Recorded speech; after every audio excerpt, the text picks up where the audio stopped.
Good morning, good evening, good afternoon, wherever you are in the world. This is John with Tommy's Top Picks here to bring you your weekly flesh and blood market update.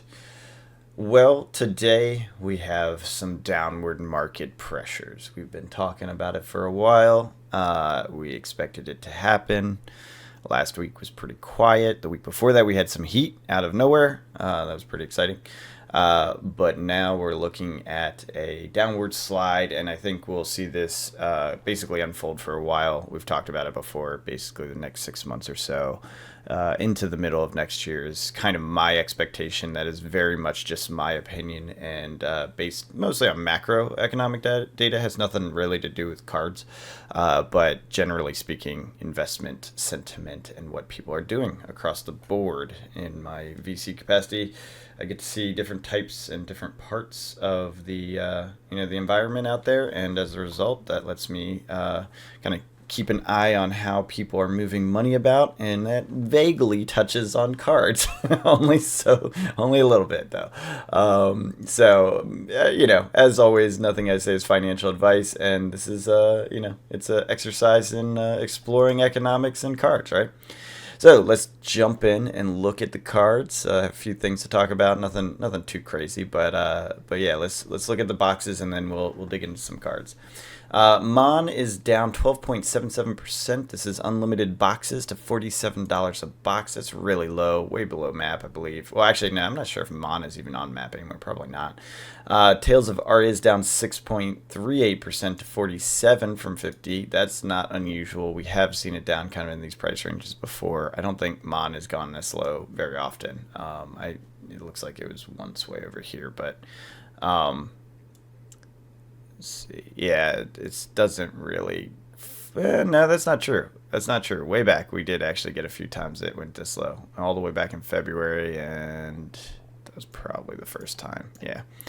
So yeah, I guess Mon has seen these prices before, so we're bouncing off kind of the bottom value of these boxes post D to D, I assume. Kind of interesting. I would have expected maybe a little bit of Angel Prism hype stuff to happen, but maybe the cards in Mon aren't that great for that. I don't really know. I don't play Prism, so I couldn't tell you. But anyways, moving on. Nothing interesting in unlimited cases right now. As we get down to the first edition boxes and go into the 2.0 area.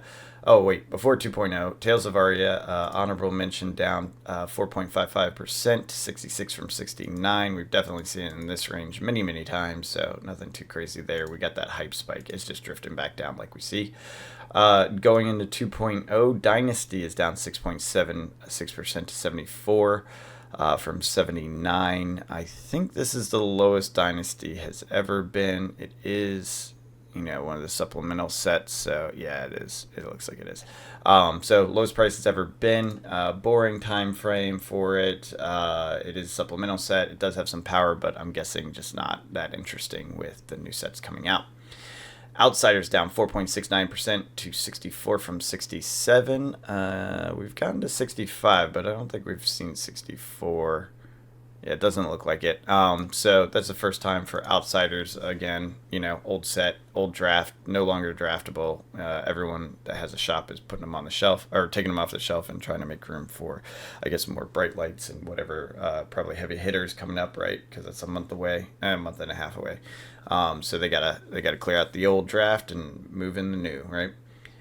Dust Till Dawn did not move. Evo is up 16% to $75 from 63. Again, probably trying to keep stock on shelf for draft, the weeknights or whatever that they do that. So that's an interesting move for Evo, and it's an early spike for that. I wonder, we probably don't have. Let's see. I'm just looking at the other 2.0 sets to see if they got a similar early spike. Okay, the further back you go, the less that's true, but it looks like...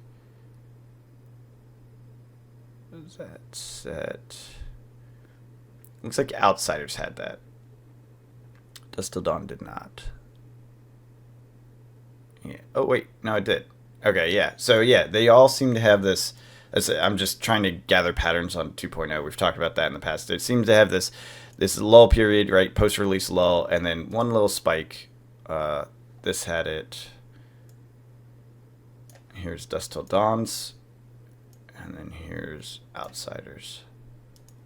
So they do this lull to a spike, right? So this stayed flat. If you're watching this line here, stayed basically flat, and then had a lull, had a drop, and then spike, and then same. Here's Dusk Till Dawn, lull, spike,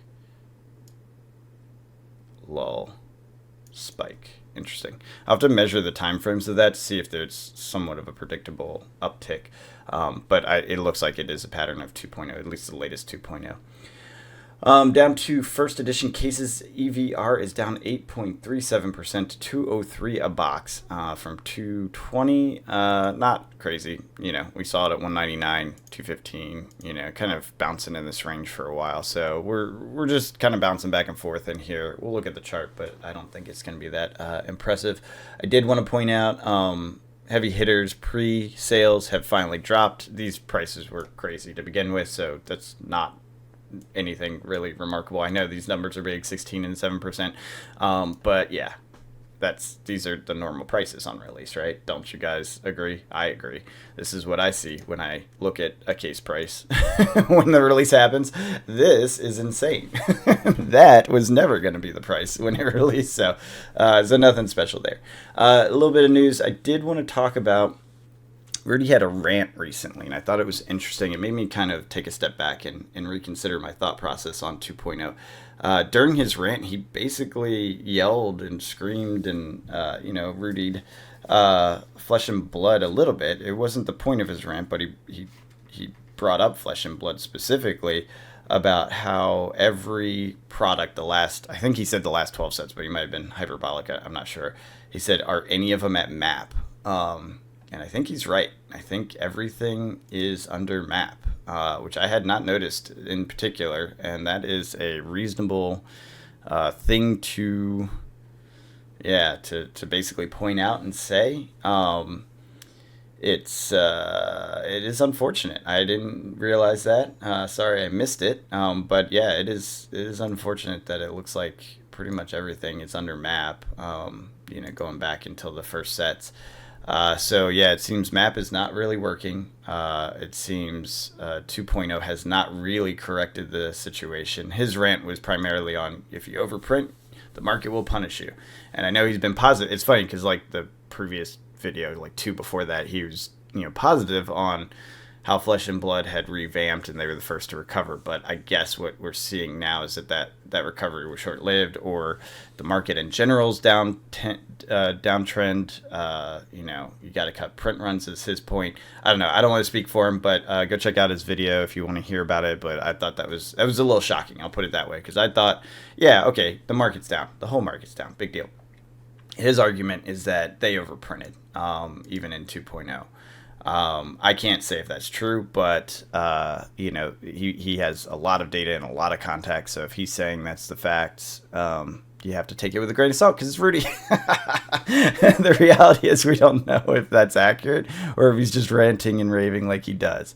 I can tell you, looking at our distro access, which is very limited, mind you, so keep that in mind. Dynasty, Outsiders, and Uprising are all still available. So yeah, if Uprising's still available, it does mean 2.0 is, at the case level. Yeah, he might be right. Yep, he might be right. It's still available. So if Uprising's still available, that means they probably did overprint. Dynasty. Oh, that's weird. Dusk Till Dawn is not, though. Interesting. Okay. I wonder if that's a misprint of the data. That's probably worth checking it. Maybe they did correct after Dusk Till Dawn, because it's only up till Outsiders that's still available in booster box case. So Uprising, Dynasty, Outsiders still available. Dusk Till Dawn is not. Bright Lights is obviously the most recent set. Heavy Hitter pre-orders are available too. Yeah, maybe that's a mistake, or maybe they do it in waves. I know that's happened in the past where stuff has disappeared and then came back on the sheet. Maybe my data is wrong. That is a possibility, so take it all with a grain of salt. So maybe they are correcting it in kind of this new era going forward, but in the 2.0 they might have overdone it still. They didn't cut enough. Maybe that's the situation. It's worth keeping an eye on and looking at. I'll try to remember to take a look at that again, but I thought that was shocking to me, so I thought I'd point that out. Let's jump into some cards. I hate when the filter's up there. Let me see if I can get that to go away. There we go. Oh, there we go. Thought it was interesting that the Emperor has come down quite a bit. And there was a few sales, one very recently for 750. So he's on the way down. I think that's a reasonable thing. This was like the first big, $1,000 card situation. So I think it's key to watch that to see how it plays out with Levia and Teklevasin. Obviously, they're going down. Emperor is a bit special in the nature of it and the art of it, and the first one of these things. But they have repeated the process with Teklevasin and Levia. And that is, I think, the pattern we look at is a long-term downtrend as long as the boxes are available. I will want to see how this and this play out, because these two, if what we're saying about distribution is correct, these two are at a point where they are pretty low if these print runs happen to be much, much lower than Dynasty, which is still available at distribution, right? And these, this one's not, and this one's new. So this may end up being the more valuable of these, like, hero, spectacular marvels, Anyways, thought it was interesting. Soraya, the Archangel of Knowledge, has dropped drastically. Now, granted, these are, 0% sale. I don't know that I would trust this. This is 400, which is a little lower than we were seeing before. Several sold in December for this 450 range. So yeah, point being that this price is coming down on this Angel. And that is interesting with the post release of the Angel, Angelaris, I think people are calling it, whatever it's called, the new weapon. So we'll see how that plays out over time. I did want to look at one other thing, the Angels we were talking about last week. So Avalon is still up in the 120s from that 90 range when we looked at it before, when I said I would regret it, and I do. I really do want this card. I think it's probably the only Angel I'll buy, but I will wait for the prices to come down post, Angel Aris or whatever, the new Prism's hotness. And if it doesn't, it doesn't. I will not be sad. I have other things to put my money into right now, so I'm okay with that. Other opportunities for investment. The big angels, the Angel of Protection and Soraya Erudition, are both in the 160s. I suspect they will stay there. I believe these are the most powerful playables. Okay, good. This one is still Ravages, was also said is very good for this new tech, so that's also elevated, and I suspect will stay there, assuming Prism is as good as people think it is. And based on these market prices, I'm guessing that it will be. All right, let's switch over to the charts. Okay, what we're gonna look at? Sorry, let me double check. Mon and Tails. All right, Monarch Unlimited. Let's look at this chart here. Ooh, yeah, that's a major divergence. Yep.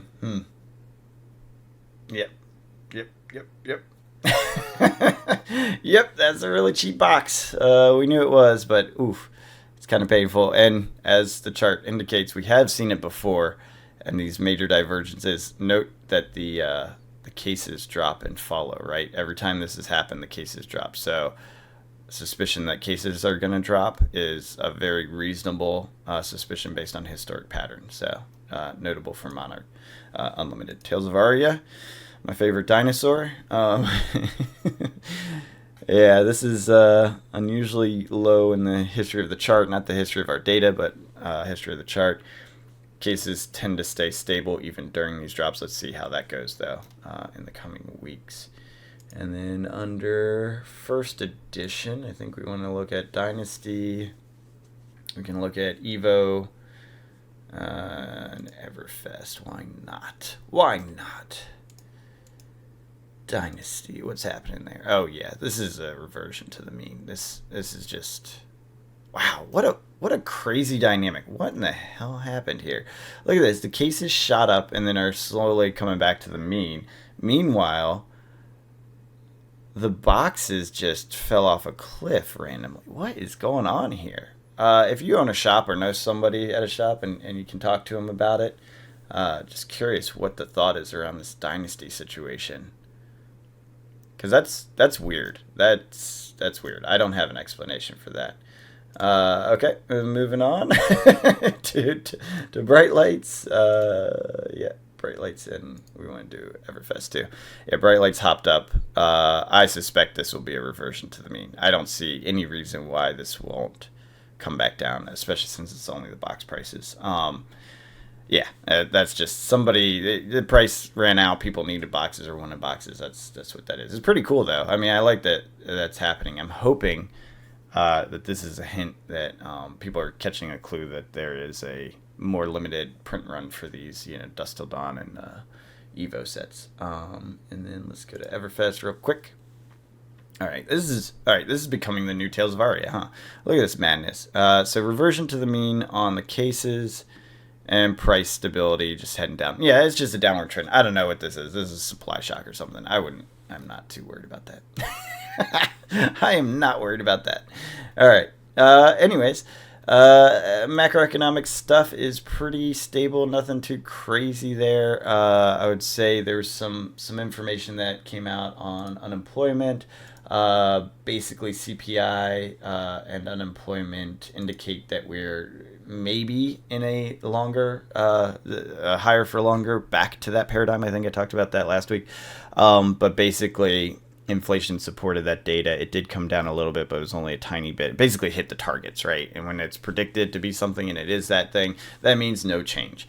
And again, the previous statements was maybe we are back to higher for longer. So we'll have to see how this plays out next year, but it will push more money away from risk on assets, which I consider, cardboard part of that category because it definitely has volatility and can go to zero and all that stuff.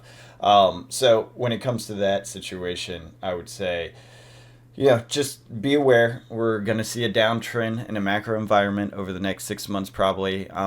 Sleepy is good. Terrified is better when it comes to purchasing. So when the panic sets in and everything goes down, pretty much simultaneously, that's the best time to buy. When it drifts down, that's when it can sneak up on you and you miss it. So it's worth watching that as it drifts down sleepily, 4.5%, 3% week over week, right? This adds up after a while if it's every week. So it won't show on the heat map, but it will show on the price pattern. So you do keep an eye on that. That's part of why we have the charts. So just, know that we're going into a slump, it looks like, and we will see some of that. And the employment data is showing it. New piece of data that is worth looking at. So we talked about how the job opportunity rate was falling, right? So basically, number of open jobs was really, really elevated for a while, and it's been coming down, and that's kind of a leading indicator on unemployment. Because what happens is as those jobs dry up and people continue to cycle out of their jobs, they can't find new jobs, right? They either get fired or quit, whatever. They can't find new jobs, and then that unemployment number spikes because they're now unemployed for a period, right? So we are seeing that number, and it is almost back to the pre-COVID era. In COVID, that number spiked. It basically doubled its previous high, which was at a pretty high situation right as COVID happened. So it doubled, basically. That's probably not the accurate term. I wouldn't say double. It spiked really high from its pre-COVID high, which was its high at the time, like all-time high in, decade, something like that. I don't know the exact history. And so it is now returning to the mean. So it's basically about to be back to where it was before COVID shock happened, which means employment-unemployment ratio essentially returns to pre-COVID reality. That will have essentially a lot of impacts on free and loose money. Debt will go up. It's already going up. Credit card debt's already going up. So you're going to see a change in the way purchasing happens, and that will change the way businesses react to the environment, which will ultimately likely lead to further unemployment. Now, this is one of those spirals. It can get out of control and go really quickly, where it's just like suddenly everything falls apart. I don't suspect that will happen based on where we are and the speed that this is happening, because it's happening very, very slowly. But things can change. There can be a sudden shock to the system. I would say oil is historically the thing that shocks the system, because, like, say, some Middle East conflict, right? Or certain groups attacking oil tankers, that would historically cause that issue. But right now, the U.S. is pumping a record amount of oil. We've never pumped this much oil in the history of the country, and it's actually depressing prices in oil. And so I don't think that would be the system shock that we've seen in the past, and I think that's just reality. It's the whole energy independence thing that's been talked about for decades now. The U.S. has essentially achieved it, not fully, but essentially. And so as a result, oil shocks aren't really going to be the thing. What could be the thing is, large scale conflict that we somehow have to get involved in that would shock the system. You could see some sort of black swan event that ripples through maybe the banking system, like the SVB breakup and that sort of thing. Say that hadn't been contained and it did ripple through the system. That would be the type of shock that does this sort of thing. Obviously, any sort of pandemic does a shock. We saw that. Housing crisis, that was banking out of control. I don't think we have much to worry about that. There's this new thing, Basel III, that's being adopted internationally. It's being worked on. I know a little bit about it, but not enough to speak intelligently. But essentially, it's regulations on banks to help prevent systemic contagion. Essentially, we've had like 5 of these now. Well, I don't know, that might be an exaggeration. I've seen 2. Systematic contagion around, obviously, COVID, and one around the housing crisis, and there's been a few others that look like they're about to get out of control, but were managed to be stopped. It's happened a couple times, and historically it happened more. If you think all the way back to the formation of the Fed, that's essentially what these regulations and structures have been put in place, is to stabilize the system more and more and more. And I think they've gotten really stable these days, even with the shocks and the things that we've seen. It's much more stable than it was, say, the 20s, right? The Great Depression, etc. So point being, this is a new framework to help tighten up more banking capability to make sure that there's reserves and things like that. Again, I'm not super well versed in it, so I don't want to speak too out of turn because I don't know. But essentially, that's the goal and the promise, and it's an international thing, so it will prevent a banking crisis in the U.S. from spreading to Europe, right? Things like that, which help reduce the shocks of those system shocks. Anyways, that is slowly being implemented. I believe a number of U.S. banks are already on the track to implement and or have implemented some of the steps. It's like a 10-year rollout, so it's not something that's going to be like, haha, today all the banks are regulated differently, right? It's going to be a really long and slow thing, as is the way with banking, which is good. But I think that is something that will help stabilize the system in the long term even more, to prevent these sort of contagion events, which will reduce these black swans leading to global economic downturns, right? That said, this has been worked on since '08, by the way. So this has been, I think it was introduced in 9 or 10, something like that. This is a long path to here, and it's yet a longer path till completion. So last I read, it was like another 10 years till the final steps are implemented. So point being that it is something in the background that is probably changing some of the dynamics of that macroeconomic environment, which may be, and I can't say for sure, but it may be related to some of the things that I've said in the past. And again, because I'm not versed in it, I don't know how this plays into it. You know how I've said multiple times that we're seeing unprecedented economic behaviors, like we pull one lever and it usually does X, but instead it's doing Y this time, right? Some of that is COVID shocks and things like that, right? Some of that may be this new framework basically buffering a system that would typically react to certain behaviors. And, I'm not sure it's unforeseen consequences, maybe intentional consequences, but it's one of those things I'm digging into more. The more I've read about it and heard about it, the more I'm intrigued to see how it has impacts on the macroeconomic scale. But as I learn more, I am sure I will share it with you because I do that, and I am an economic nerd like that. Um, and I'm glad there's some of you out there that enjoy me nerding out on economics because I like to. Anyways, I hope you guys are out there cracking packs, playing games, and enjoying this hobby that we love. Until next time, have a good one.